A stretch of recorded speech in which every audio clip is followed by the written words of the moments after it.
Hello everyone, उम्मीद करता हूँ आप सभी लोग स्वस्थ हैं, तैयारी अच्छी चल रही है। थोड़ा सा लेट हो गया इस एनालिसिस वीडियो में। जो हमारा लाइव मॉक 8 हुआ था उसका डिटेल्ड एनालिसिस एंड मैथ के सभी क्वेश्चंस का सॉल्यूशन मैं आपको इस वीडियो में कराऊंगा, जो आपके लिए काफ़ी ज़्यादा बेनिफिशियल रहने वाला है। तो शुरू करते हैं इस वीडियो को।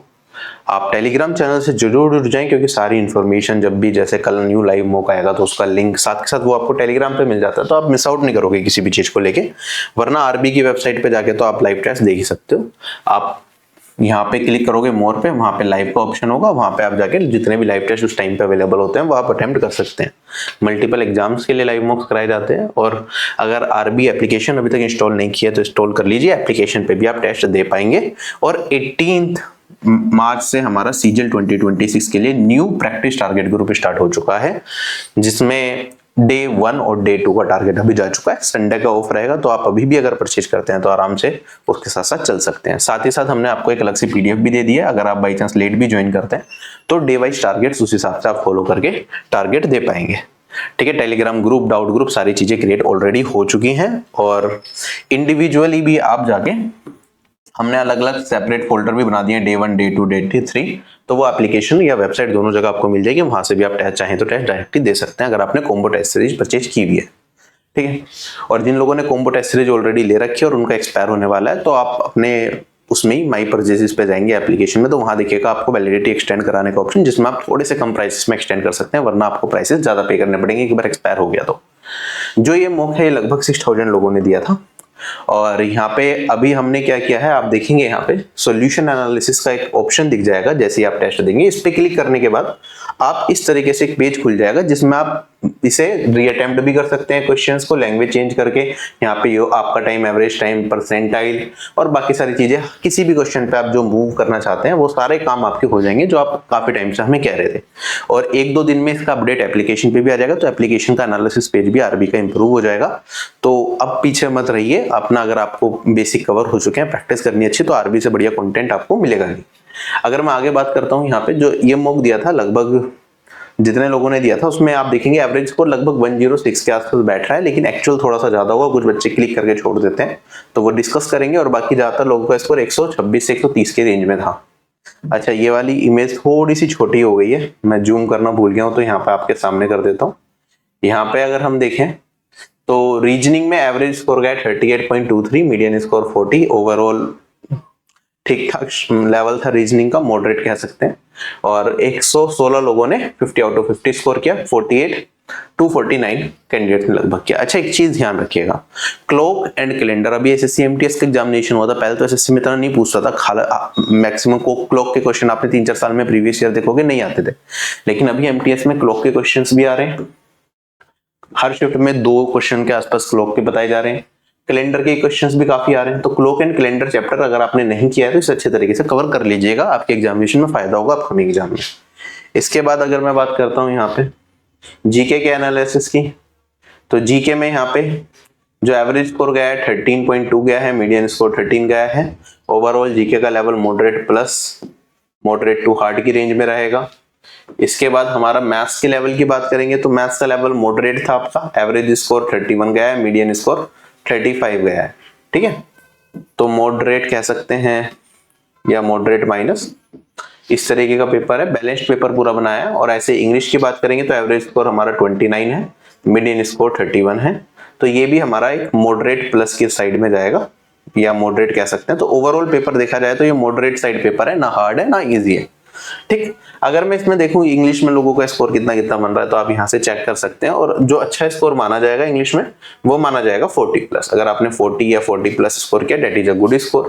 ऐसे ही अगर मैथ्स की बात करें तो इसमें जो अच्छा स्कोर माना जाएगा आपका, ये माना जाएगा आपका 44 या 44+। इसके बाद जीके के अंदर जो अच्छा स्कोर है, ये काफी ज्यादा जीके के अंदर कम रहने वाला है। अगर आपने 20+ या 22+ भी स्कोर किया है तो that is a good score. और उसके अलावा आते हैं हम रीजनिंग सेक्शन पे, तो इसके अंदर जो अच्छा स्कोर माना जाएगा वो आपका माना जाएगा 45+, 45+ लगभग, ऐसा कुछ। ठीक है, ये अच्छा स्कोर बताया, मतलब ये इतना स्कोर होता है कि आप बहुत अच्छे से, आपकी प्रिपरेशन बहुत बढ़िया चल रही है। इससे कम भी है तो कुछ फर्क नहीं पड़ता, अभी एग्जामिनेशन में टाइम है, यू कैन इंप्रूव।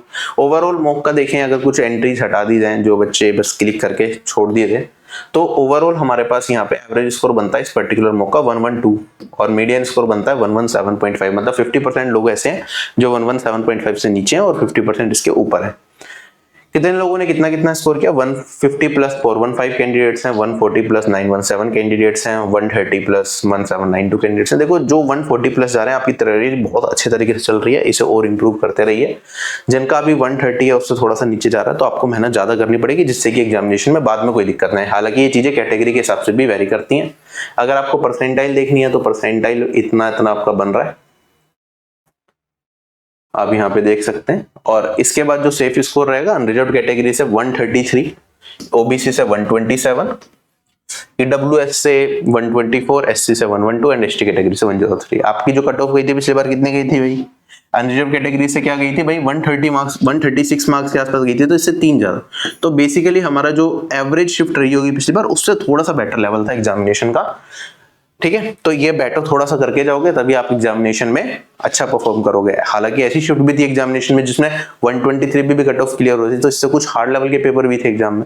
बट हमारा लेवल जनरली जो मॉक का रहता है वो थोड़ा सा बेटर ही रहेगा एवरेज लेवल के पेपर से, जिससे कि आपको बेस्ट कंटेंट प्रैक्टिस के लिए मिलता रहे। ओवरऑल आप यहाँ पे स्कोर देख सकते हैं, अब तक 8 लाइव मॉक्स हो चुके हैं। आप सारे के सारे अटेम्प्ट कर सकते हैं। अगर आपने पेड टेस्ट दे रखे हैं, पीछे के छूट गए हैं, वो भी अटेम्प्ट कर सकते हैं। इसके अलावा 25 न्यू मॉक्स हम आपको अलग देंगे, जो लाइव आएंगे वो अलग, 25 मोर उससे ज्यादा। बाकी टोटल 50 मॉक्स का हमारा टारगेट है पेड टेस्ट सीरीज यूजर को देने का, सीजीएल के टीयर 1 के। ठीक, और बाकी कॉम्बो टेस्ट सीरीज यूजर है तो पिछले साल के मॉक टेस्ट भी आप अटेम्प्ट कर सकते हैं, टीयर 2 के भी कर सकते हैं, और भी बहुत सारे टॉपिक वाइज टेस्ट, मैथ्स के, जीके के, रीजनिंग के, इंग्लिश के, वो आपका एक्सेस आपको मिल जाएगा। अभी आप विनर 10 कोड यूज करेंगे तो 10% ऑफ मिल जाएगा। New target group already start हो चुका है। इससे बस मिलेगा कि आपको टारगेट ग्रुप से कंसिस्टेंसी आपकी बनेगी, जिससे एग्जामिनेशन में आप बेहतर से बेहतर परफॉर्म कर पाए। और आप देख पाएंगे जब बाकी लोग स्कोर कर रहे होंगे और आप देखोगे कि उनका स्कोर इंप्रूव हो रहा है, तो ऑटोमेटिकली आपको भी मोटिवेशन मिलेगी चीजों को करने के लिए। और कंटेंट की जिम्मेदारी मेरी, सबसे बेस्ट कंटेंट आपको इसमें मिलेगा, जिससे कि आपकी प्रैक्टिस में कोई भी कमी ना रहे। और अगर आपको ढंग से चीजें पढ़नी है, मेरा पढ़ाने का तरीका अच्छा लगता है, तो आप कोर्सेज से जुड़ सकते हैं, जो आपको टॉप क्वालिटी कंटेंट उसके अंदर भी प्रोवाइड किया जाता है। साथ ही साथ आप यहाँ पे जैसे कॉम्बो टेस्ट सीरीज लेते हैं, इसमें हमने थोड़ा सा चेंजेस और कर दिए हैं। जैसे ही आप टेस्ट सीरीज परचेज कर लेंगे, कॉम्बो टेस्ट सीरीज, तो उसके अंदर आपको ऑप्शन मिल जाएगा डेली टारगेट ग्रुप का फोल्डर का। इसके अंदर आपको डे बाय डे आप सारे टारगेट्स को देख सकते हैं। उन टारगेट्स की पीडीएफ को भी डे बाय डे आप डाउनलोड कर सकते हैं और यहीं से डायरेक्टली अटेम्प्ट भी कर सकते हैं। साथ ही साथ एक कंबाइंड पीडीएफ भी मिल जाएगी, जिसमें सारे टारगेट्स आपको एक साथ ही दिख जाएंगे। ठीक है, और भी बहुत सारे पीडीएफ आपकी प्रैक्टिस के लिए हम प्रोवाइड कराते हैं, जो आपके प्रिपरेशन में मदद करती है। तो वो आप यूज करके अपनी तैयारी कर सकते हैं, और साथ के साथ कंप्लीट तैयारी के लिए एप्लीकेशन, वेबसाइट कुछ भी यूज करें। ठीक है, ऑफिसर बैच के अंदर कॉम्बो टेस्ट सीरीज इंक्लूडेड रहती है। मैथ्स, इंग्लिश, जीके, रीजनिंग सारे सब्जेक्ट्स के कोर्सेज भी आपके अवेलेबल रहेंगे। ऐसे मैथ्स का कोर्स अवेलेबल है और बाकी कोर्सेज अवेलेबल है। चलिए एक एक करके हम मैथ्स के सभी क्वेश्चंस का सॉल्यूशन देखेंगे और कोशिश करेंगे कैसे उसे एग्जाम टाइम में हम सोल्व कर सकते थे। जैसे सबसे पहला सवाल हमारे पास ये है, एक मशीन की वैल्यू कितनी है? 24,000 है। ये 8% पहले साल घटती है, 10% दूसरे साल और 15% तीसरे साल। तो वैल्यू क्या होगी 3 साल के बाद? तो हमने कहा 24,000 वैल्यू है। पहले साल अगर 8% घटी तो कितनी रहेगी? 92%। 92% का मतलब 92/100। फिर हमारे पास 10% घटती है तो 90% रह जाएगी, 9/10। और फिर 15% घटेगी तो 85% रह जाएगी, मतलब 17/20। सोल्व करके हमें आंसर निकालना है। अगर आप ध्यान देंगे यहाँ पे मेरे पास 3 जीरो हैं, 2 जीरो और 1 जीरो कट जाएगी, तो मेरे पास 1 जीरो तो अभी बची रह गई, और ये 2 तो कहीं से भी काट दो। जैसे 2 से मैंने काटा, ये 10 रह गया मेरे पास, ये आ गया 12। तो अब मेरे को देखो, अगर 10 को एलिमिनेट करना है तो 2 और 5 का पेयर चाहिए। 2 के तो मल्टीपल मिल रहे हैं लेकिन 5 के मल्टीपल नहीं मिल रहे। तो मेरा मतलब ये है कि भाई जहां पे जब भी सोल्व करूंगा, क्योंकि 5 नहीं मिलेगा, तो पॉइंट के बाद कितना डेसिमल प्लेस तक आंसर आएगा? 1 डेसिमल प्लेस तक आएगा। 4 ऑप्शन है, जैसे एक ऑप्शन में तो 1 डेसिमल प्लेस है ही नहीं, 3 में दे रखा है तो मतलब एग्जैक्ट वैल्यू में आंसर दे रखा है, इन तीनों में से आंसर होगा। इन तीनों में भी देखें, एक बार यूनिट डिजिट 4 है और 2 है, तो यूनिट डिजिट से एक बार ट्राई कर सकते हैं। जैसे 2 2 जा 4, 9 जा 36, 6 7 जा 42। यूनिट डिजिट क्या आएगी मेरे पास? 2 आ गई, तो ये मेरे पास क्या हो जाएगा? ऑप्शन नंबर ए करेक्ट हो जाएगा। क्वेश्चन हो गया खत्म। अगर ऐसे नहीं होता तो फिर हम लास्ट 2 डिजिट ट्राई कर लेते हैं। लास्ट 2 डिजिट तो तीनों ऑप्शन की सेम है, मतलब डिफरेंट है, तो आपको आंसर मिल जाता। चलें आगे। वरना मल्टीप्लीकेशन की किसका मल्टीपल है, डिजिटल सम वगैरह भी चीजें ट्राई की जा सकती हैं। जैसे हमारे पास ये वाला सवाल है, थोड़ा अच्छा सवाल है। देखो आप देखो 4-5 लाइन का सवाल है ना, पढ़ने में टाइम लगेगा।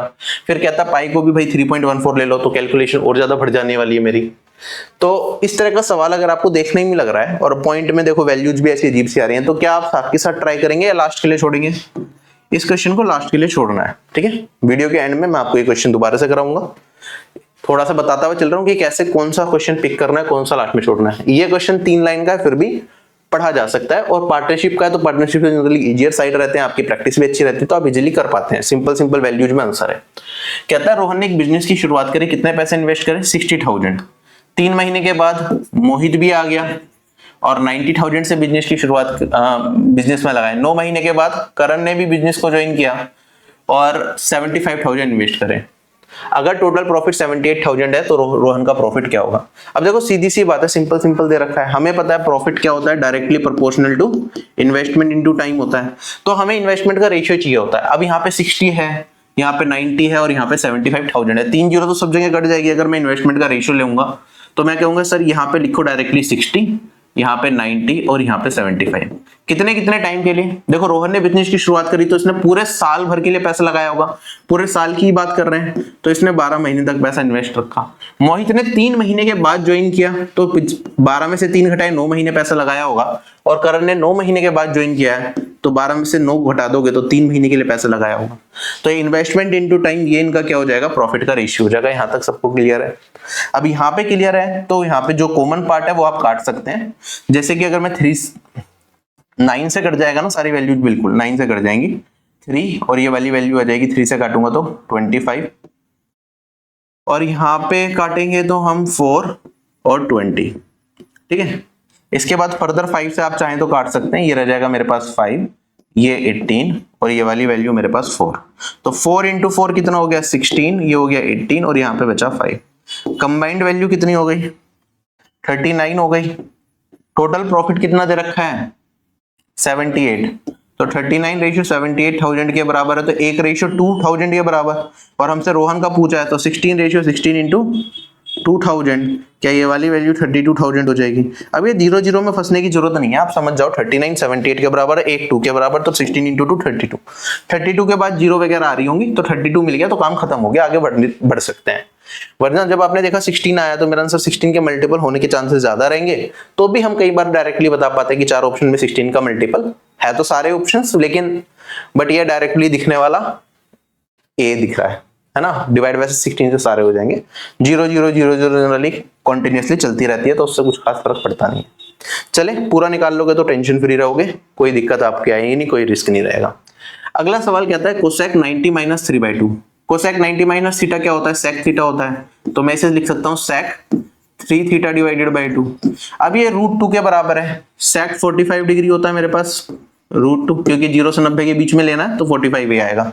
तो आप कह सकते हैं सर 3 थीटा बाई 2 किसके बराबर हो गया 45 के, तो 3 से 45 काटूंगा 15 और 2 मल्टीप्लाई कर दूंगा तो थीटा कितना आ गया 30।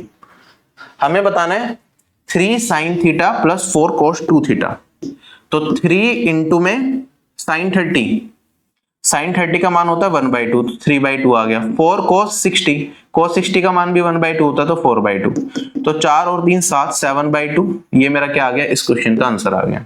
आप चाहते तो 4/2 को काट के 2 निकाल लेते, लेकिन मुझे क्या करना था, सम करना था, तो डिनोमिनेटर में यहाँ पे 2 है तो यहाँ पे भी मैंने 2 रखा, जिससे कि 2 कॉमन आया, 3 + 4 7 और बाई 2। चले आगे। अगला सवाल मेरे पास कहता है एक पर्सन 30% अपनी टोटल मनी का 12% के हिसाब से इन्वेस्ट करता है, 40% रिमेनिंग अमाउंट का 25% के हिसाब से और रेस्ट 18% पर एनम के हिसाब से। तो हमें बताना है कि एनुअल रेट ऑफ इंटरेस्ट क्या होगा पूरे सम पे। मैं मान लेता हूं उसके पास कितने पैसे हैं, एस अमाउंट है, उसने कितना करा, इसका 30% इन्वेस्ट करा, 30% क्या होगा 3/10, इतना उसने इन्वेस्ट किया किस हिसाब से 12% पर एनम के हिसाब से। तो इंटरेस्ट कितना मिलेगा, आप कहेंगे सर 1 साल की बात चल रही है ना, 1 साल के टाइम हो गया 1 साल, अमाउंट हो गया मेरा सम का 3/10, तो टोटल इतनी वैल्यू हम इन्वेस्ट कर रहे हैं। रेट ऑफ इंटरेस्ट कितना है मेरे पास भाई 12% है, तो 12% टाइम है 1 ईयर, तो लिखने की जरूरत नहीं है। तो क्या मुझे 1 साल में इतना इंटरेस्ट मिलेगा, सिंपल इंटरेस्ट क्या होता है, principal into rate into time divided by 100 है ना। तो रेट परसेंट अगर लिख दूं तो principal into rate percent into में टाइम भी ऐसे भी लिख सकते हैं ना, तो वही चीज कर दी, टाइम मैंने लिखा क्योंकि 1 ईयर की बात चल रही है। तो 1 साल में मुझे इतना इंटरेस्ट मिलेगा। आगे बढ़ते हैं, अब कहता है 40% ऑफ द रिमेनिंग, सम का 3/10 क्या था, मेरा प्रिंसिपल था, तो सम का 3/10 तो है ही ऑलरेडी। अब रिमेनिंग कितना रह गया, इसका जो 3/10 पहले था, तो रिमेनिंग कितना होगा, 7/10 होगा टोटल। अगर ऐसे s माइनस 3/10s तो s इंटू 7/10, रिमेनिंग ये बचा। कहता है रिमेनिंग का कितना, 40%। 40% क्या होता है, 2/5। इसे हमने इन्वेस्ट कर दिया कितने पे, 25% के हिसाब से, तो ब्याज कितना मिलेगा इसका, 25%। और फिर आगे हमसे कहता है जो बचा हुआ अमाउंट रह गया, रिमेनिंग अमाउंट, तो आप कहेंगे सर यहाँ इस स्टेज तक रिमेनिंग ये था, इसका 40% ले लिया, तो बचा कितना होगा, इसी का 60% बचा होगा। तो मैं कहूंगा s इंटू 7/10, इसका 60% कितना, 3/5।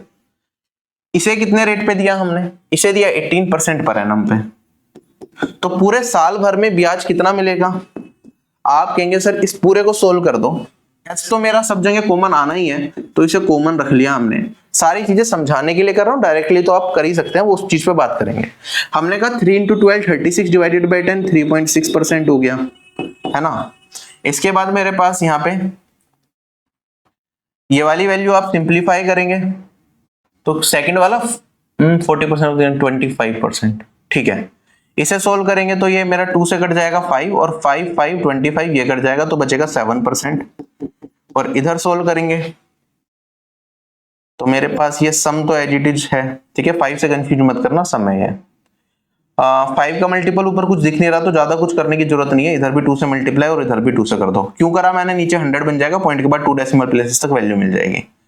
आप कहेंगे सर 7 3 21 है और ये 18 2 36 है, इन दोनों को मल्टीप्लाई करेंगे 36 बन जाए 36, 2 72 और 3 75, तो 7.56% ये आ जाएगा। तो मेरे पास नेट रिजल्ट क्या बता, एक साल के बाद जो वैल्यू बनेगी, जो इंटरेस्ट मिलेगा वो मिलेगा सम का कितना, इन तीनों का अगर आप सम कर देंगे तो 10.6 18.16% आ गया है। तो एक साल में इतना ब्याज मिलेगा। तो इफेक्टिव रेट ऑफ इंटरेस्ट क्या हो जाएगा, अगर पूरे सम पे निकालते हैं हम, तो इंटरेस्ट कितना बन रहा है एक साल का, आप कहेंगे सर 18.16%, यही तो वैल्यू आएगी। क्वेश्चन हो गया खत्म। अच्छा, ये चीज आप, मैंने बिल्कुल डायरेक्टली करता हुआ चला मैं। कुछ लोग ऐसा करते हैं कि भाई पहले हम क्या कर रहे हैं, 30% की बात कर रहे हैं, तो 30% होता है 3/10। फिर हम बात कर रहे हैं आगे जाके 40% ऑफ द रिमेनिंग, 40% क्या होता है मेरे पास, 2/5। तो टोटल वैल्यू को आप क्या कर लेते हैं, इन दोनों का मल्टीपल ले लेते हैं, है ना। तो टोटल वैल्यू आप यहाँ पे क्या मान सकते थे, भाई मैं मान लेता मेरा सम है कितना, 50।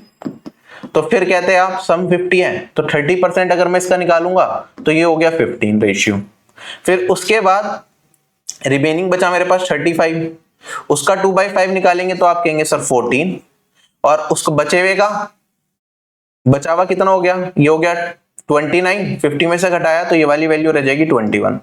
तो मेरे पास इंडिविजुअली आप रेशियोज को ऐसे स्प्लिट करते हैं, फिर मल्टीप्लाई करते और फिर डिवीजन में फाइनली क्या करते, 50 करते अपना आंसर निकालने के लिए। उससे बेटर है आप सीधा सीधा आंसर निकाल लो, मतलब इस मेथड पे जाने की जरूरत नहीं है। जिनकी कैलकुलेशन ज्यादा वीक है वही इस मेथड पे जाए, वरना आप डायरेक्टली करो, आपको कम टाइम में आंसर आएगा, एक बार की में आंसर आएगा, कहीं फंसोगे नहीं कैलकुलेशन में।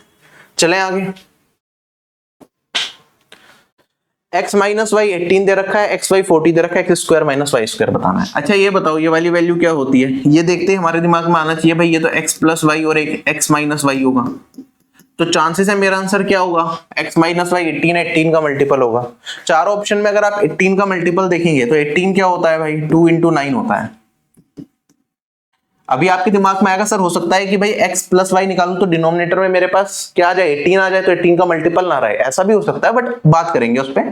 फिलहाल मैं 18 की बात करता हूं, तो ये 18 2 इंटू 9 दिख रहा है मुझे, और मतलब 9 का मल्टीपल होना चाहिए। तो डिजिटल सम से आप चेक कर सकते हैं, जैसे इसका डिजिटल सम कितना आएगा, 9 जहां होता है एलिमिनेट कर देते हैं, 2 और 6 8 आएगा, ये नहीं हो सकता। 6 और 4 10 और 2 12, ये नहीं हो सकता। 9 और 4 12, ये नहीं हो सकता। 9 हट गया, 6 और 3 9, डिजिटल सम 9 है, ये मेरा आंसर हो सकता है। ठीक है, तो डिजिटल सम से लगाया तो मेरा आंसर यही बनेगा डायरेक्टली, वरना आप 18 का मल्टीपल चेक करोगे तो ये दिखेगा। एक तो ये हो गया कि चांसेस भाई इसी के ज्यादा है। बाकी अगर आप देखेंगे, अगर x माइनस वाई दे रखा हो और x वाई दे रखा हो, तो x प्लस वाई का मान क्या होता है मेरे पास, ये होता है भाई प्लस माइनस रूट के अंदर मेरे पास वैल्यू आती है ये x माइनस वाई का होल स्क्वायर, और यहाँ पे प्लस 4xy। अच्छा एक चीज बताओ, जब मैं ये फॉर्मूला लगा रहा हूँ रूट के अंदर, ये एक इंटीजर वैल्यू है x माइनस वाई, ये 40 भी एक इंटीजर वैल्यू है ना, तो क्या डिनोमिनेटर में कभी ये मुझे 18 दे सकता है? नहीं दे सकता। तो इसका मतलब जो मेरा आंसर होगा ना वो डायरेक्टली मल्टीपल होगा ही होगा 18 का। तो आप 100% श्योर हो सकते हैं, इसलिए मैंने कहा था कि अभी रुक जाओ, बताऊंगा। ये भी निकालना चाहो तो आप यहाँ पे निकाल सकते हैं। आप कहेंगे सर ये वाली value plus minus x minus y का होल स्क्वायर डेट इज 18 का होल स्क्वायर प्लस 4 इंटू में 40, ये हो जाएगा मेरे पास 160, इसमें जोड़ देंगे 324 में, तो ये 484 बन गया मेरे ख्याल से, है ना। और ये वाली वैल्यू आ जाएगी प्लस माइनस मेरे पास 20। अच्छा एक चीज बताओ, प्लस माइनस 22 है, अब यहाँ पे इन्होंने हालांकि दे नहीं रखा, देना चाहिए था कि भाई एक्स वाई क्या है, ग्रेटर देन 0 है दोनों के दोनों, ठीक है। तो उस केस में आप कहते हैं सर पॉजिटिव वैल्यू है आएगी, एक्स माइनस वाई, एक्स बड़ा है वाई से, हाँ ठीक है। दोनों अगर ग्रेटर देन 0 दे दे तो हम कहते हैं सर पॉजिटिव वैल्यू ही आएगी, अगर वरना तो दिक्कत हो सकती है, ठीक है। अगर दोनों नेगेटिव में जा रहा है या कुछ और, तो रिस्क रहता है कि भाई नेगेटिव वाला कोई केस तो नहीं आ रहा है ना, नेगेटिव 22 भी हो सकता है, बट ऑप्शन में नेगेटिव वाला नहीं है, तो हमेशा ऑब्वियसली हम पॉजिटिव वाला लेके चलेंगे। एग्जामिनेशन में कभी कई बार मेंशन नहीं होता, हमें पॉजिटिव वाले के साथ जाना होता है। आपने कहा सर x प्लस वाई आ गया 22, x माइनस वाई आ गया 18, मल्टीप्लाई करेंगे, मल्टीप्लाई भी कैसे करेंगे, 20 से 2 बड़ा है, 20 से 2 छोटा है, तो 20 square minus 2 square, 400 minus 4 that is 396। Calculation और आसान होगी, वरना डायरेक्ट भी कर सकते थे, सिंपल थी। अगला सवाल हमारे पास a इसके बराबर b इसके बराबर 1/b माइनस 20/a बताना, 4 ऑप्शन दे रखे हैं, कैसे सोल्व करेंगे। सीधा सीधा दिख रहा है a square minus b square, a square minus b square, ऐसे कुछ फॉर्मूला लगेगा। तो वो क्या होता है, a square minus b square, अभी पीछे भी यूज कर रहे थे a प्लस बी, और a माइनस बी यही होता है, तो वही आइडेंटिटी लगा देंगे। अगर मैं इन दोनों का सम करूंगा तो ये वाली वैल्यू क्या हो गई 63 83, इन दोनों का डिफरेंस निकालूंगा तो ये वाली वैल्यू कितनी होगी मेरे पास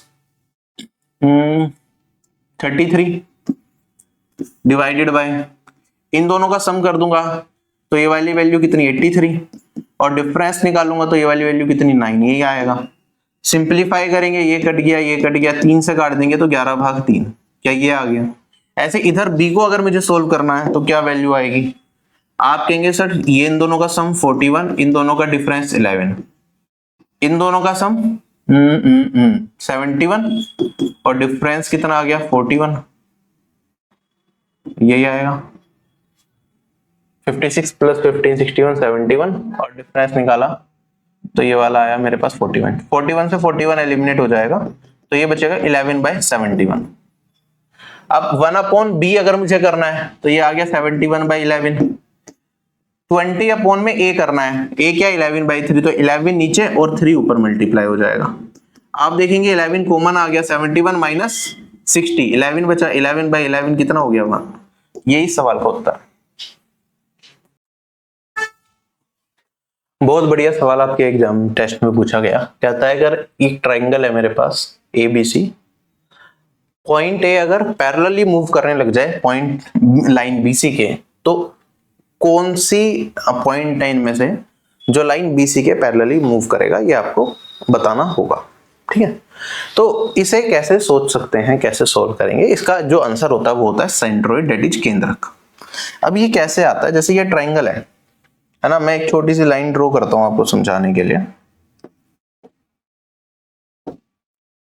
मैंने कहा भाई एक लाइन ऊपर BC के पैरेलल बना लेते हैं जो पॉइंट A से पास होती भी जा रही है, कोई दिक्कत नहीं है। इसका सेंट्रोइड अगर मुझे निकालना है तो सेंट्रोइड कैसे निकालते हैं भाई, यहां से हम क्या करेंगे,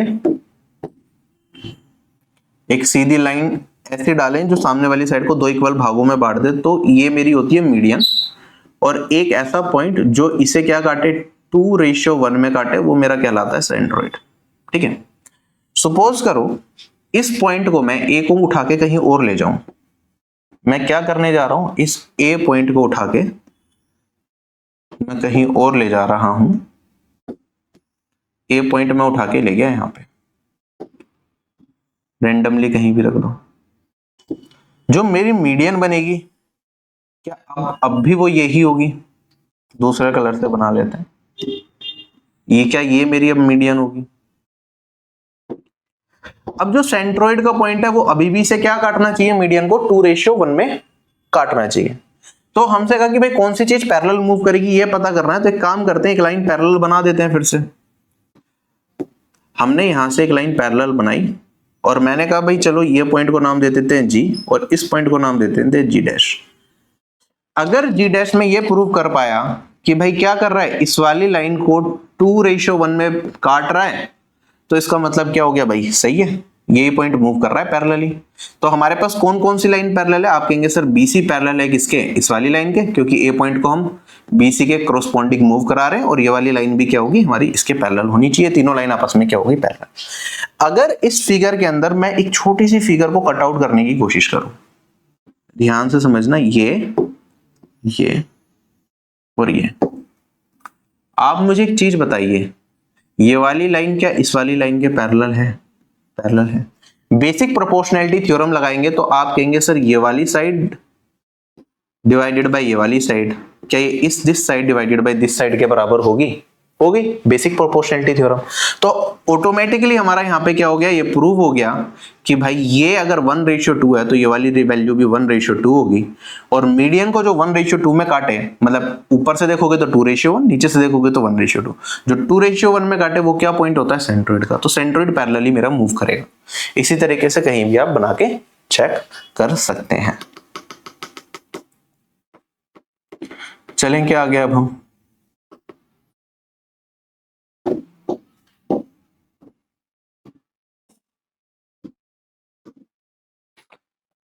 अगले सवाल पे बढ़ते हैं हम। अच्छा, ऑर्थो सेंटर, इन सेंटर, ये सारे पॉइंट्स नहीं हो सकते, ठीक है। आप थोड़ा सा अगर दिमाग लगाएंगे तो आपको ये चीज दिख जाएगी। जैसे कि अगर मैं सेंट्रोइड की वो क्या कहते हैं, ऑर्थो सेंटर की बात करता हूँ, आपको पता है राइट एंगल ट्रायंगल के अंदर क्या होता है, ऑर्थो सेंटर ये 90 डिग्री पे होता है। अगर मेरा ये ट्रायंगल एबीसी है ना, अगर ए पॉइंट को यहां से उठा के मैं यहां ले जाता, अभी इस फिगर में एक्यूट एंगल ट्रायंगल है तो ऑर्थो सेंटर कहीं भी आ रहा होगा, बीच में कहीं पड़ रहा होगा इस ट्रायंगल के। लेकिन जैसे ही मैं क्या करूंगा, इसे 90 डिग्री पे यहां पे ले गया तो आप कहोगे ऑर्थो सेंटर यहां आ गया। बीसी के पैरेलल कहां रह गया, यहाँ पे, पहले यहाँ पे था फिर यहाँ पे आ गया, तो ये पैरेलल नहीं चल रहा। इसी तरीके से बाकी चीजें भी निकाली जा सकती हैं, बट जो पैरेलली मूव करता है वो मैंने आपको ऑटोमेटिकली बता दिया है। चलें क्या आ गया, अब हम अगला सवाल हमारे पास, जो सरकमफ्रेंस है of the base of a right circular cylinder वो है 62.8। तो सिलेंडर का जो सरकमफ्रेंस ऑफ बेस होता है वो होता है 2πr, क्योंकि सर्कुलर पोर्शन होता है। पाई को 3.14 लेना है तो 2 × 3.14 इंटू में r, ये वाली वैल्यू 62.8 दे रखी है। इसका मतलब ये कि भाई r निकालना ही होगा यहां से। फिर आगे हमें वॉल्यूम भी दे रखी है 8792। हमें बताना है कर्व्ड सरफेस एरिया, 2πrh का मान बताना है। तो एक चीज तो आपके दिमाग में ये आती है, भाई 2πr तो मुझे दे ही रखा है, डेट इज 62.8, तो मेरा जो आंसर होगा वो 62.8 का मल्टीपल होगा। अगर आप ये देखना चाहें भाई 62.8 का कौन सा मल्टीपल है ना, तो भी आप अपने आंसर तक पहुंच सकते हैं, ठीक है। ये आपके ऑप्शंस दे रखे हैं, आप एक एक करके इंडिविजुअली चेक भी कर सकते हैं कि भाई कौन सी वैल्यू यहाँ पे जाएगी। और चेक करना भी मुश्किल नहीं है क्योंकि ऑप्शंस बहुत पास हैं, बहुत ज्यादा दूरी पे नहीं है। अगर मैं फिलहाल इस पॉइंट को भी भूल जाऊं तो आप कहेंगे सर यहां से भी पॉइंट हटा दो और रफली देख लो भाई किसका मल्टीपल बन सकता है, तो चांसेस बनेंगे। एज लॉन्ग एज एच में हमारा एक इंटीजर वैल्यू में डिनोमिनेटर में कुछ जाए ना, ठीक है। एक ऑप्शन ये हो जाता है हमारे पास।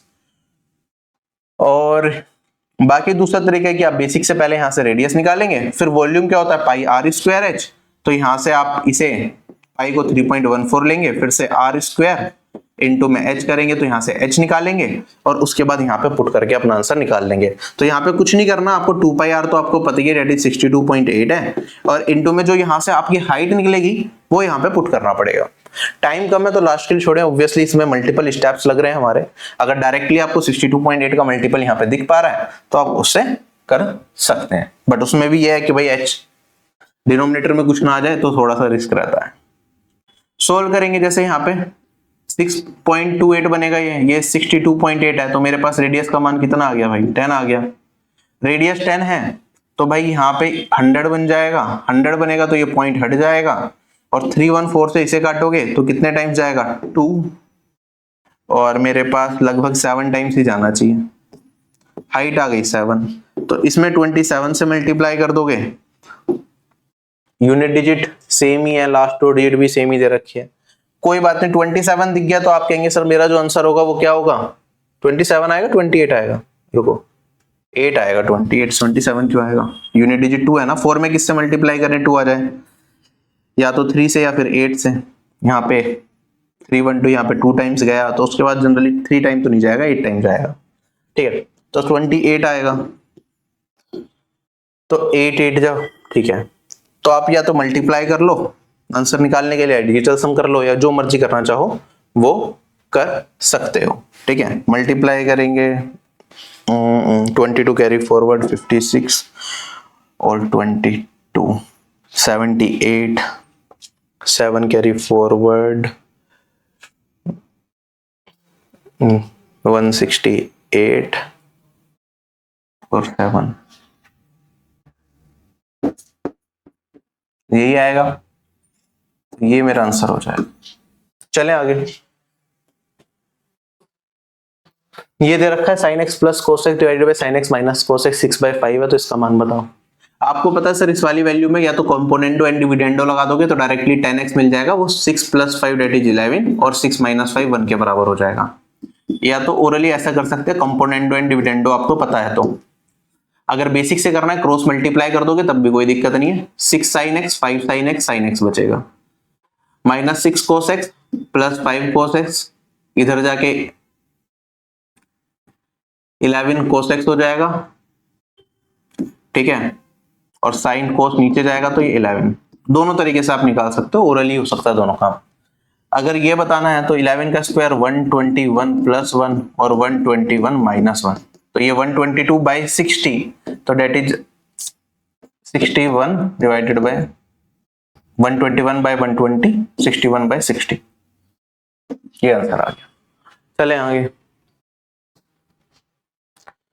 अच्छा यहाँ पे अगर कुछ ऑप्शंस भी दे रखे हैं, ऑप्शंस में कौन सा ऑप्शन आप एलिमिनेट कर सकते थे, आप देखोगे tan² एक पॉजिटिव वैल्यू आएगी, है ना, डायरेक्ट ऑप्शन से करना हो, एक पॉजिटिव वैल्यू में मैं 1 ऐड कर रहा हूं, एक पॉजिटिव वैल्यू में 1 घटा रहा हूं, तो न्यूमरेटर बड़ा होगा डिनोमिनेटर से, तो ये तो हो सकता है, ये नहीं हो सकता, ये नहीं हो सकता, न्यूमरेटर बड़ा चाहिए, या फिर ये हो सकता है ना, ये 2 चीजें हो सकती हैं, तो अब या तो ये आंसर होगा या फिर ये आंसर होगा जनरली। हालांकि यहाँ पे फ्रैक्शन, अगर मुझे ये पता है tan² एक इंटीजर वैल्यू होगी तो मैं कहता जब रेशियो लेंगे तो इनका डिफरेंस मैक्सिमम 2 का आएगा या 2 का कोई फैक्टर होगा, तो उस केस में जैसे यहाँ पे अगर मुझे पता है ये इंटीजर वैल्यू है, जैसे 121 आया, तो यहाँ पे एक ज्यादा यहाँ पे एक कम, तो मैक्सिमम क्या हो सकता है मेरे पास, आप कहेंगे सर इन दोनों का जब मैं फ्रैक्शन में लिखूंगा तो ये 122 डिवाइडेड बाय 120, इनका गैप कितने का होगा, 2 का होगा। अगर ये कट सकते हैं 2 या 2 के किसी फैक्टर से, तो वो कट जाएगा, तो डिफरेंस क्या रहेगा, जो भी इनका जो फाइनल फ्रैक्शन बनेगा उसका डिफरेंस क्या होगा,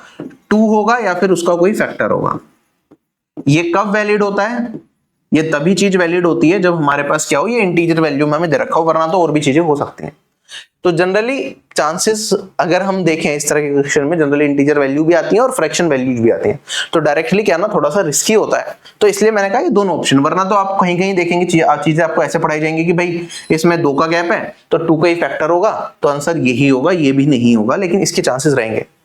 ये कब बन सकता है, मान लो tan theta sin by cos, tan क्या हो गया मेरा, मान लो ये आ जाता 7/5, उस केस में चीजें डिफरेंस ज्यादा हो सकता था, जरूरी नहीं था वो 2 का या 1 का होगा, अगर आपने वो चीज पढ़ी है तो। अगला सवाल ये एसएससी सीजीएल 2017 मेंस में पूछा गया था, a³ + 3a² + 9a = 1 के बराबर है, तो a³ + 3/a का मान बताना है। अच्छा अब हमें क्या चाहिए यहाँ पे, अगर आप देखें तो पूरा सीधा सीक्वेंस जा रहा है, a³ मुझे एडिटिव चाहिए, मुझे क्या नहीं चाहिए, a² a नहीं चाहिए, और यहाँ पे डिनोमिनेटर में मुझे क्या चाहिए, a चाहिए। तो यहाँ पे देखो 1 तो दिख रहा है, अगर मैं इस पूरे में डिवाइड कर दूं किससे, 3/a से डिवाइड कर दूं, मल्टीप्लाई कर दूं इस पूरे में, तो मेरे पास रिजल्ट क्या आएगा, आप कहेंगे सर ये वाली वैल्यू 3a² पहले वाला, दूसरे वाला मेरे पास 9a, तीसरे वाला मेरे पास 27 है ना, इससे मल्टीप्लाई करने पे, और ये आ जाएगा 3/a। ये वैल्यू बनेगी। अगर आप देखें तो ये फर्स्ट इक्वेशन मान ली, ये सेकंड इक्वेशन, इसमें से इसे घटा दूं तो मेरा ये कट जाएगा, ये कट जाएगा, तो मेरे पास क्या बचेगा, ए क्यूब माइनस 27 और इधर बचेगा मेरे पास यहाँ पे 1 माइनस 3/a। 3/a इधर ले जाएंगे तो ए क्यूब प्लस 3/a और ये वाली वैल्यू 1 प्लस 27 डेट इज 28। ये मेरा क्या आ जाएगा, इस क्वेश्चन का आंसर आ जाएगा। क्वेश्चन हो गया खत्म। चलें आगे, क्लियर है? अगले सवाल पे पढ़ते हैं। क्वेश्चन में बता दें क्वाड्रिलेटरल है ABCD जिसके अंदर बाइसेक्टर C और D के E पॉइंट पे जाके मिलते हैं और CD एंगल 57 डिग्री है, एंगल A 47 है, तो एंगल B का मान बता दो। इस तरह की फिगर में हमने पढ़ा है भाई, जो अगर ऐसे बाइसेक्टर बना के ये एंगल जो निकलता है ये किसके बराबर होता है, ये इन दोनों के एवरेज के बराबर होता है, इस एंगल और इस एंगल के एवरेज के बराबर होता है। अगर इन दोनों के एवरेज के बराबर है तो फॉर्मूला होता है हमारे पास angle A plus angle B divided by 2, ये एंगल DEC डेट इज 57 के बराबर होगा। तो इसमें 2 से मल्टीप्लाई कर दिया इधर ले जाके, तो ये वाली वैल्यू कितनी हो गई, 114। ये है मेरे पास 47, 114 में से घटा दोगे तो एंगल B मिल जाएगा, है ना। तो आप ऐसा भी कर सकते थे सर 57 इंटू 2 है तो 57 प्लस 57 कर दिया, 57 में से 47 घटाना आसान है, 10 बचेगा, 10 प्लस 57 डेट इज 67। ठीक है, इस तरीके से भी कैलकुलेशन को थोड़ा और सिंप्लीफाई किया जा सकता है। अगला सवाल हमारे पास कहता है कि स्क्वायर पिरामिड है जिसकी बेस, स्क्वायर पिरामिड है तो बेस क्या होगा मेरे पास भाई, स्क्वायर होगा। साइड लेंथ बेस की 24 दे रखी है, स्लांट हाइट हमें दे रखी है 36। स्लांट हाइट क्या होती है भाई, अगर मैं यहाँ पे क्या करूं, टॉप से यहाँ पे परपेंडिकुलर डालूं तो ये बनती है इसकी स्लांट हाइट और इसकी वैल्यू दे रखी है 36। हमें बताना है टोटल सरफेस एरिया पिरामिड क्या होगा। पिरामिड का टोटल सरफेस एरिया होता है area of base plus half into perimeter of base into में स्लांट हाइट। ये फॉर्मूला पता है तो डायरेक्टली हो जाएगा, स्क्वायर बेस है तो 24 into 24 plus half into perimeter of base, 24 4 बार आएगा क्योंकि स्क्वायर बेस है, और इंटू में स्लांट हाइट कितनी है 36। सोल्व करके अपना आंसर निकाल लो, ये आ गया 576। यहाँ पे मेरे पास ये कटा 2, 48 को 36 से मल्टीप्लाई करना है, 38 इंटू 6 288, 28 कैरी फॉरवर्ड, 36 इंटू में 4 144, 150, 2 172, यही आएगा। यूनिट डिजिट से 6 और 8 4 आएगी, लेकिन 2 ऑप्शन है, कोई बात नहीं, पूरे सोल्व कर लो। 28 इसमें जोड़ूंगा तो मेरे पास ये वाली वैल्यू 04 1 कैरी फॉरवर्ड, 6 और 17 23, 2304 इस क्वेश्चन का आंसर आएगा। चलें आगे, कैलकुलेशन से डरो मत कभी भी, ठीक है। जितने में आप सोचोगे क्या लगाना है इतने में तो क्या पता कैलकुलेशन यूज है, छोटी छोटी कैलकुलेशन तो कर लो। कहता है हमारे पास ये वैल्यू दे रखी है 88 से डिविजिबल है, तो आप बता दो b की पावर a क्या होगा। 88 का मतलब क्या हो गया, 8 से भी कटेगा और 11 से भी कटेगा, सीधा सीधा आपको दिख रहा है ये 3 डिजिट 8 से कटनी चाहिए, 8 का डिविजिबिलिटी रूल 2 की पावर 3 मतलब आपकी 3 डिजिट कटनी चाहिए। तो 8 से कटना है तो b का मान क्या होगा, आप डायरेक्टली 4 6 b को रख सकते हैं यहाँ पे 8 से, वरना क्या होता है जब यहाँ पे इवन वैल्यू होती है तो इवन वैल्यू को आप डिस्कार्ड भी कर सकते हैं। आप कहेंगे सर 6b मेरा कटना चाहिए 8 से, और 8 से कौन सी वैल्यू करती है 64 करती है, तो डायरेक्टली आप b का मान कह सकते हैं भाई 4 आएगा। वरना यहाँ पे निकालना चाहो तो 5 जा 40 और फिर ये 6b क्या रखेंगे, कितने टाइम्स जाएगा 8 टाइम्स, आप कहेंगे सर 64 तभी बनेगा, तो इसका मतलब b का मान क्या होगा 4। b मिल गया मेरे को 4। उसके बाद अब हमें a का मान निकालना है। अब 8 का डिविजिबिलिटी रूल का काम खत्म, किसका लगेगा 11 का लगेगा। नंबर मेरा क्या बन जाएगा अगर हम लिखेंगे तो, नंबर बन गया मेरे पास 8a5146 है ना। 11 का डिविजिबिलिटी रूल कहता है ऑड प्लेसेस की डिजिट्स है इनका सम कर दो, तो 8 13 और 21। इवन प्लेस पे जो डिजिट्स है इनका सम कर दो, मेरे पास 7 7 प्लस है, इनका जो डिफरेंस आएगा वो मेरा 11 से कटना चाहिए। आप देखेंगे 41 माइनस a किससे कटना चाहिए 11 से, तो a का मान क्या रखना पड़ेगा मुझे 3 रखना पड़ेगा, तभी ये 11 बनेगा, 11 से कटेगा। अगर a 3 है तो b की पावर a 4 की पावर 3, ये वाली वैल्यू कितनी हो गई 64 हो गई, ये आंसर आ गया। ठीक है, यहाँ पे अगर ऑप्शन में हम देखते हैं जैसे मेरा b मिल गया था कितना 4, तो मेरे पास 3-4 चीजें दिमाग में आती है। आप कहते हैं सर b की पावर, b तो मिल गया 4, अब इसकी पावर क्या हो सकती है भाई 0 से लेकर 9 तक कोई भी वैल्यू आएगी, क्योंकि a क्या एक डिजिट है, तो अगर 0 कर देता तो 1 बन सकता था, 1 करता 4, 2 करता 16, 3 करता तो 64, 4 करता तो 256। तो मेरे पास दो ऑप्शन रहते, या तो ये आंसर या ये आंसर, ये दोनों तो हम वैसे ही काट देते क्योंकि 4 की कोई पावर में होना चाहिए। 1 होता तो फिर भी चांसेस थे कि भाई 0 आ गया तो 27 और ये 125, ये तो ओड वैल्यू है, पॉसिबल ही नहीं था। तो मेरा आंसर क्या होगा भाई 64, पूरा निकाल लिया हमने। अगला सवाल, इस एक्सप्रेशन का रिजल्ट बताना है। ये कौन सी सीरीज है? सीक्वेंस एंड सीरीज चैप्टर में आपको पढ़ाया है। आप देखेंगे यहाँ पे ये अरिथमेटिक प्रोग्रेशन चल रहा है, 3 4 फिर 4 5 5 6, जो ये एंडिंग डिजिट है यही प्रोग्रेशन में आगे कंटिन्यू होता है। 3 के बाद 1 का गैप 4, फिर ये 4 वापिस आ गया, फिर 1 का गैप 5, फिर 5 वापिस आ गया, 1 का गैप 6, और इस तरीके से चलता जा रहा है। जब हमारे पास इस तरीके की वैल्यू हो तो हमने डायरेक्ट फॉर्मूला पढ़ा है इसका। अगर मेरे पास डिनोमिनेटर में 2 टर्म्स है और हर टर्म के बीच में डिफरेंस सेम है और जहां से ये खत्म हो रहा है वहीं से स्टार्ट होता है, तो हम कहते हैं 1/d, ठीक है, 1/a1 माइनस a n+1 कह लो, या फिर इसे स्टार्टिंग कह लेता हूं और इसे 1/लास्ट कह लेता हूं, ठीक है। जिसमें हमारे पास क्या होता है, हालांकि फॉर्मूला मैं अलग तरीके से कराता हूं क्योंकि ये 2 की सीरीज है, 3 की सीरीज, 4 की सीरीज, वो सारी चीजें करा रखी हैं कि उसमें डायरेक्ट कैसे लगाना है, उसका एक जनरलाइज्ड फॉर्मूला बता रखा है। बट अगर 2 की सीरीज हो तो हमें क्या करना है, हमने सबसे पहले इनका डिफरेंस लेना है जो कि होगा d। तो डिफरेंस है मेरे पास 1/1, फिर स्टार्टिंग का मतलब ये है कि भाई पहले वाली वैल्यू ले लो, और लास्ट का मतलब क्या है भाई, ये लास्ट वाली वैल्यू ले लो, ठीक है। तो ये 1/3 माइनस 1/21, ये मेरा इसका डायरेक्ट आंसर होता है। और ये वाली वैल्यू 21 एलसीएम आ गया, 7 माइनस 3, हाँ 3 क्यों आएगा, 1 ही तो आएगा। तो ये 6/21 आ गया, ये वाली वैल्यू 3 से कट जाएगा तो 2/7, this will be my answer. चलें आगे। अगला सवाल कहता है ए की एज 6 साल ज्यादा है, 3 times of age of B, 3 times of age of B, इससे भी कितनी ज्यादा है, 6 साल ज्यादा है, जैसा दिखा वैसा लिख दिया। 3 साल के बाद ए की एज जो होगी, तो ए की एज कितनी हो जाएगी, a+3, वो 8 साल ज्यादा होगी, twice the age of B. तो 8 साल ज्यादा, twice the age of B. B की एज कितनी होगी 3 साल के बाद, भाई ए की 3 साल बढ़ गई तो बी की भी तो 3 साल बढ़ेगी 3 साल के बाद। यहाँ पे बच्चे गलती से ना खाली बी ले लेते हैं तो गड़बड़ हो जाती है। तो ये हो गया मेरे पास ये। हमें प्रेजेंट एज का एवरेज बताना है ए और बी का, तो मतलब a+b/2 बताना है। 2 इक्वेशन 2 वेरिएबल बड़े इजीली सोल्व किया जा सकता है। आप कहेंगे सर जिसमें से जो मर्जी घटाना घटा दो, नीचे वाले में से ऊपर वाले को घटा लेता हूं क्योंकि ये बड़ी वैल्यू होगी a+3। आप कहेंगे सर यहाँ पे आया 3, 2b में से 3b को घटाया तो -b बचेगा मेरे पास, 6 में से 6 को घटाया तो कट गया और ये रह गया मेरे पास एज इट इज 8। क्या ये वैल्यू आई? b का मान कितना हो जाएगा भाई, b इधर जाएगा, 3 उधर जाके घट जाएगा तो 5। अगर b 5 है तो a कितना हो गया, 15 + 6 21, तो 21 + 5 भाग 2 26 भाग 2 13। ये इस सवाल का उत्तर है, साथ के साथ करने वाला। अगला सवाल, राहुल एक काम को 30 दिन में कर सकता है, अमन उसी काम को 15 दिन में कर सकता है। अगर साथ मिलके करेंगे तो 6 दिन तक काम, तो काम का कितना फ्रैक्शन कर लेंगे?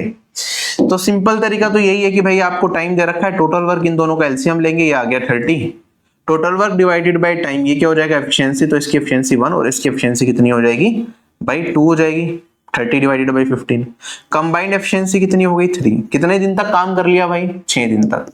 हमसे क्या पूछा है, कितने फ्रैक्शन काम का बचा रहेगा, तो हमारे पास कितना काम हो गया 18, बच कितना काम गया, 30 में से 18 घटाया तो 12, कितना फ्रैक्शन काम बच गया 12 बच गया, कितने में से 30 में से, काटोगे 3 से तो ये वाली वैल्यू कितनी आ जाएगी 4 भाग 6 से काट दो 2 भाग 5। चलें आगे।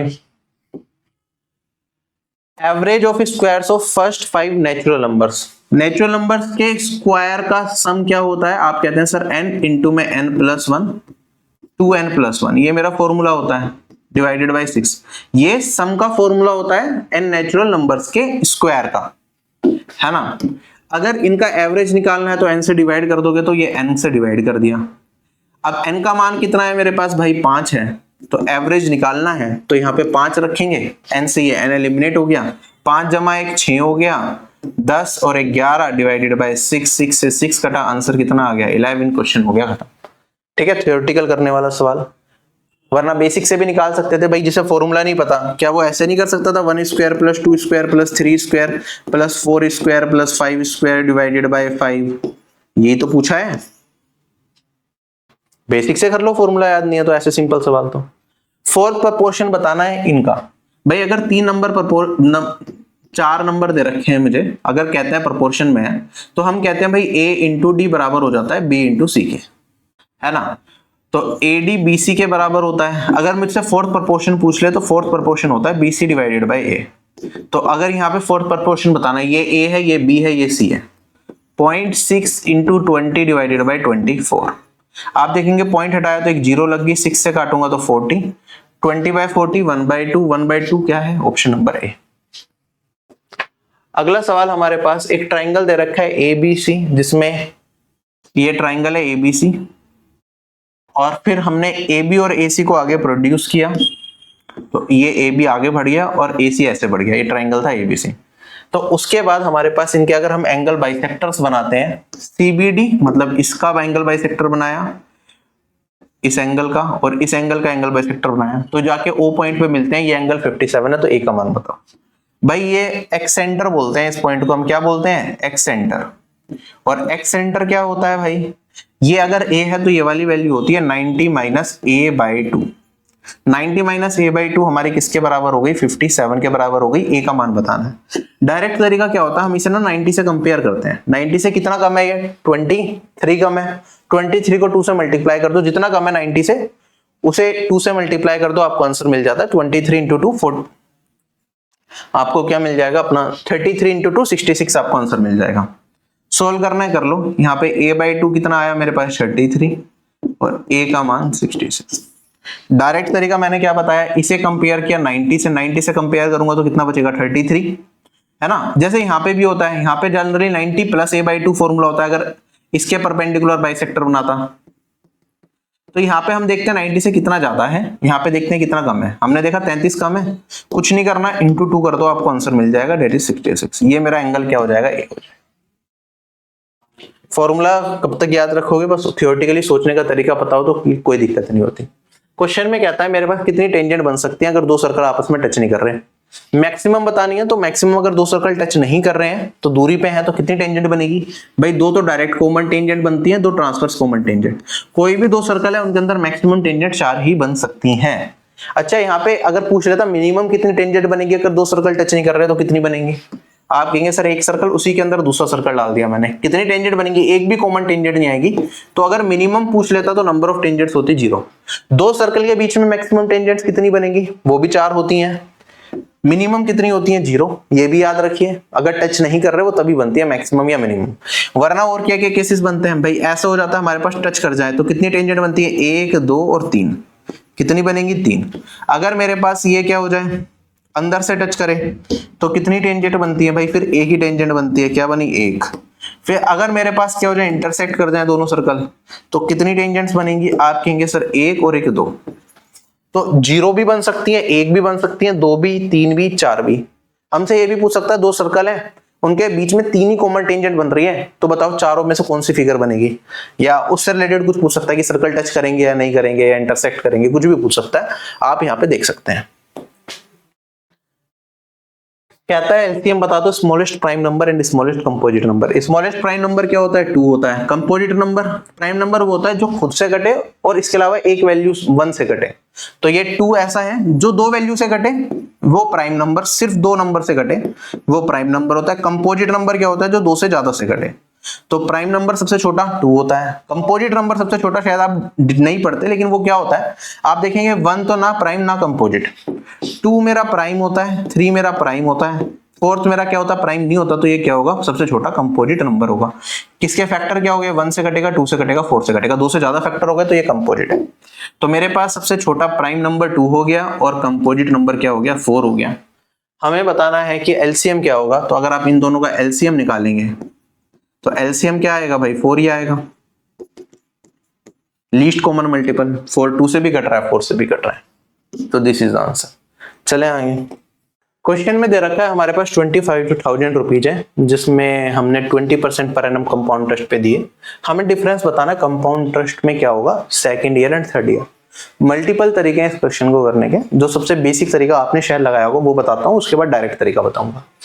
आपने कहा सर 25,000 रुपीज है, हमें सेकंड ईयर और थर्ड ईयर के कंपाउंड टेस्ट के बीच का डिफरेंस बताना है, तो एक साल के बाद अमाउंट कितना बनेगा। आप कहेंगे सर इस पे 20% कितना होता है भाई, 1/5 होता है, तो इसका 1/5 लूंगा तो ये वाली वैल्यू कितनी आ गई 5,000 बढ़ा दो तो ये वाली वैल्यू बन जाएगी मेरे पास 30,000। एक साल के बाद अमाउंट क्या इतना हो जाएगा मेरे पास, बिल्कुल हो जाएगा। फिर अमाउंट आफ्टर 2 ईयर, तो भाई क्या होगा भाई, ये पहले साल का मेरा क्या है 5,000, कंपाउंड टेस्ट है फर्स्ट ईयर का। अब इस पे फिर से मैं 1/5 करूंगा, 20% का ब्याज लगाना है, तो इसका 1/5 कितना हो जाएगा मेरे पास 6,000 हो जाएगा। तो ये क्या होगा compound interest of second year, और ये वाली वैल्यू हो गई अब मेरे पास 36,000, है ना। अब मैं क्या करूंगा भाई, इस पे फिर से ब्याज लगाऊंगा 1/5 के हिसाब से, तो अमाउंट आफ्टर 3 ईयर निकल के आएगा। इसका 1/5 करूंगा तो आप कहेंगे सर 7,200 आएगा, तो ये मेरा क्या आ गया, अमाउंट आफ्टर 3 ईयर निकालने की जरूरत नहीं है, आपने 1/5 करा तो ये क्या मिल गया compound interest of third year, है ना। इन दोनों का डिफरेंस आपको बताना है, तो ये वाली वैल्यू हो जाएगी मेरे पास 7,200 माइनस 6,000, ये वाली वैल्यू हो जाएगी 1,200, और ये इस सवाल का उत्तर है। क्या आपने ऐसे ही किया, ये थोड़ा लंबा तरीका है, और यहाँ पे तो सिंपल कैलकुलेशन, अगर मुश्किल कैलकुलेशन होती तो फिर ये मेथड बिल्कुल भी जस्टिफाइबल नहीं है। हाँ, समझने के लिए अच्छा है कि भाई इजीली हमने एक एक स्टेप देख लिया।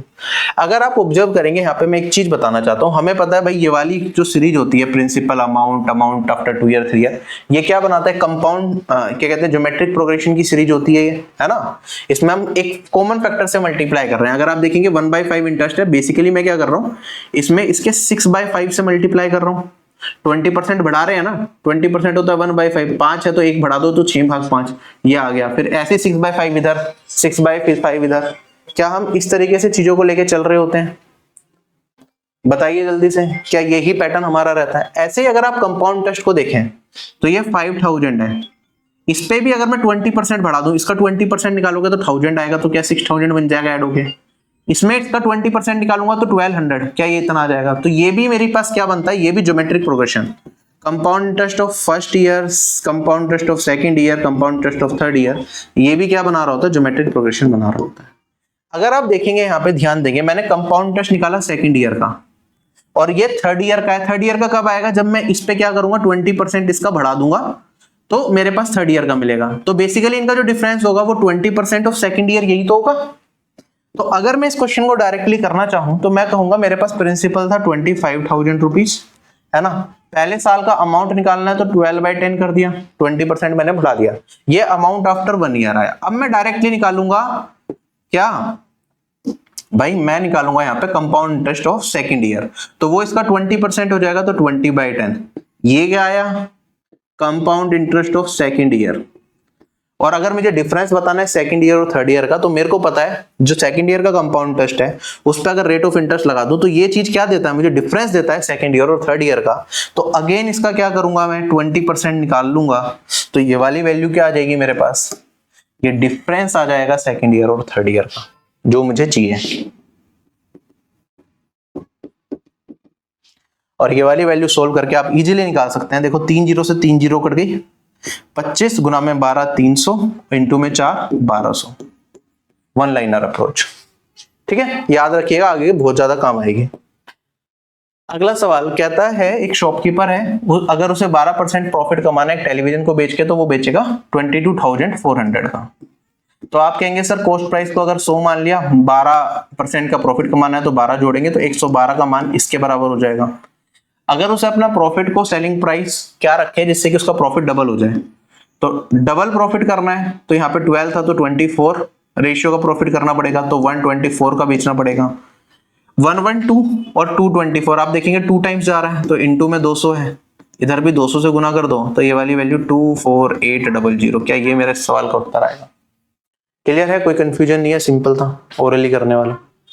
कहता है हमारे पास क्या है, पेट्रोल का जो प्राइस है वो बढ़ जाता है 7%, तो हमें बताना कंजम्पशन कितनी डिक्रीज करनी पड़ेगी कि एक्सपेंस मेरा क्या रहे, सेम रहे।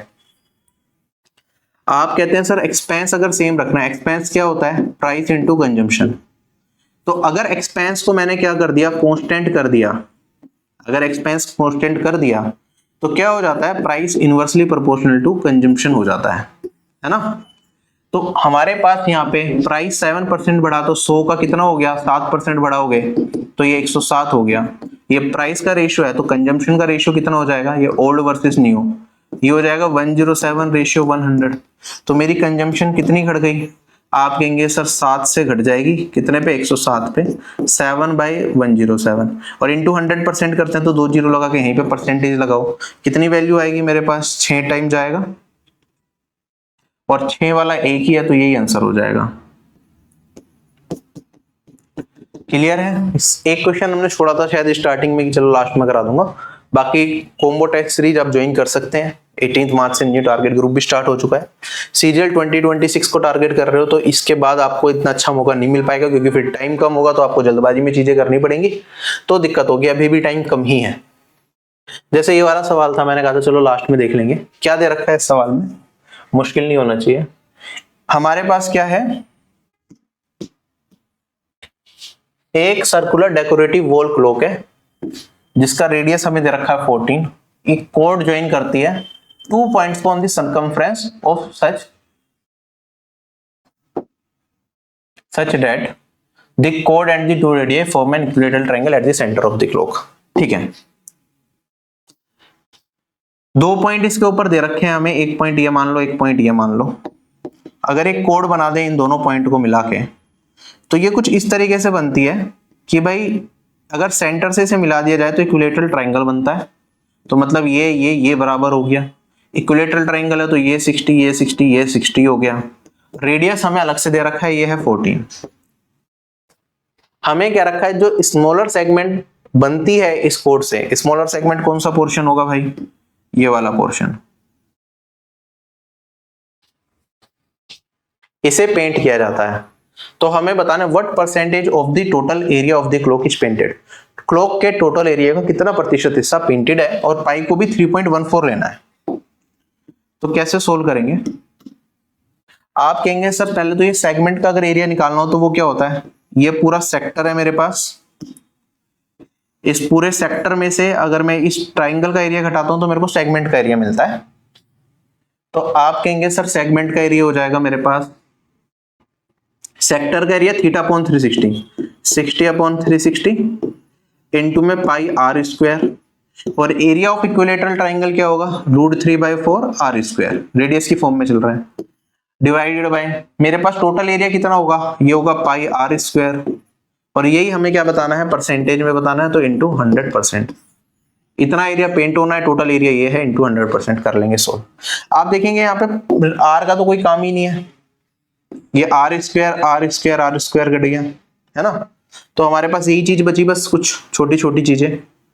पाई को 3.14 लेना है तो वो रखना पड़ेगा, ये 1/6 है, इनटू में 3.14 है, माइनस √3/4 है, √3 को 1.732 डिवाइडेड बाय 4, और यहाँ पे पाई 3.14 इनटू में 100%। ये मेरा इस सवाल का उत्तर आएगा।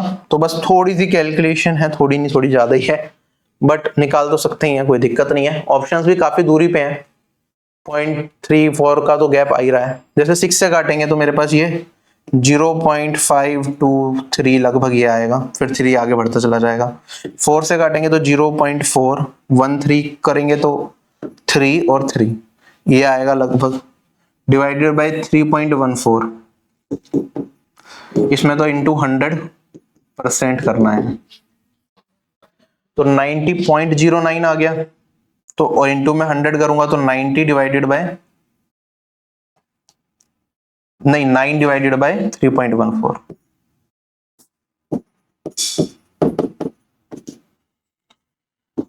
तो 3 तो पूरा जा नहीं पाएगा, 3 से थोड़ा कम ही रहेगा। 3.37 तो बहुत छोटा रह गया, 3.87 मेरे ख्याल से अप्रोप्रिएट आंसर होगा चारों ऑप्शन में। ठीक है, चलें आगे। क्या खत्म हो गया, लास्ट क्वेश्चन था हमारा ये। सो ये थोड़ा सा टाइम कंज्यूमिंग था, 2-3 क्वेश्चन थे जो टाइम कंज्यूमिंग थे, बाकी इजीली डुएबल थे। कंसेप्ट पता होना चाहिए आपको तो दिक्कत नहीं आएगी, इसलिए ये सिर्फ मॉडरेट साइड थी। ज्यादातर लोगों का मीडियन स्कोर भी 35 था। बाकी तैयारी करते रहिए, अपनी तैयारी में कोई कमी मत छोड़िए। आरबी एप्लीकेशन, आरबी प्लेटफॉर्म को फॉलो करते रहिए, क्योंकि आपको सही गाइडेंस, सही चीजें आपको यहीं पे मिलेंगी। बाकी आपके ऊपर है अपनी तैयारी, तो आपको करनी है, सिलेक्शन आपका होगा। हम सिर्फ आपको अच्छा कंटेंट, अच्छी स्ट्रेटेजी, अच्छे तरीके बता सकते हैं जिससे आप सिलेक्शन तक पहुंच पाए। चलिए आप लोगों से अभी तो यहीं अलविदा लूंगा। Bye bye, take care, have a nice day and जय हिंद।